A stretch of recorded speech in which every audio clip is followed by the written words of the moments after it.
నిన్న జరిగిన దానికి నువ్వేం ఫీల్ అవ్వలేదు కదా బాబు? సరే కానీ మేడం,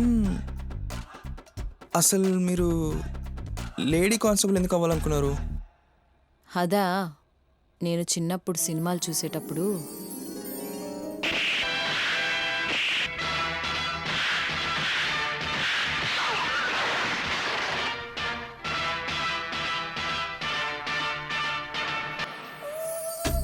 హీరో కానిస్టేబుల్స్ని చితక బాతుంటే అది చూసి అక్కడి నేనుంటే కుమ్మేసేదాన్ని అని ఫీల్ అయ్యేదాన్ని. ఏ సినిమా చూసినా మగ కానిస్టేబుల్లే ఉండేవాళ్ళు, ఆడ కానిస్టేబుల్ కనిపించేవాళ్లే కాదు. అప్పుడే డిసైడ్ అయ్యా, మొట్టమొదటి లేడీ కానిస్టేబుల్గా చేరి చరిత్రని తిరగరాద్దామని.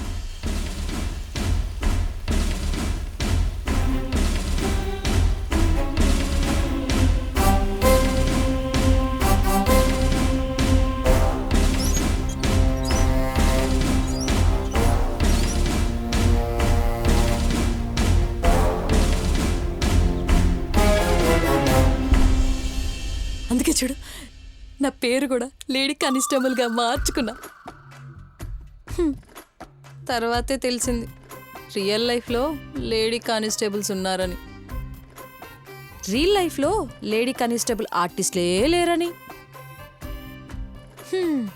సర్లే, ఎటూ లేడీ కానిస్టేబుల్ని అయ్యాను కదా అని ఒక మంచి కేసుని క్రాక్ చేసి మా మహిళలకి ఆదర్శంగా నిలుద్దామన్నదే నా అంబిషన్. బహుశా ఈ కేసు మీకు ఆ బ్రేక్ ఇస్తుందేమో చూడండి.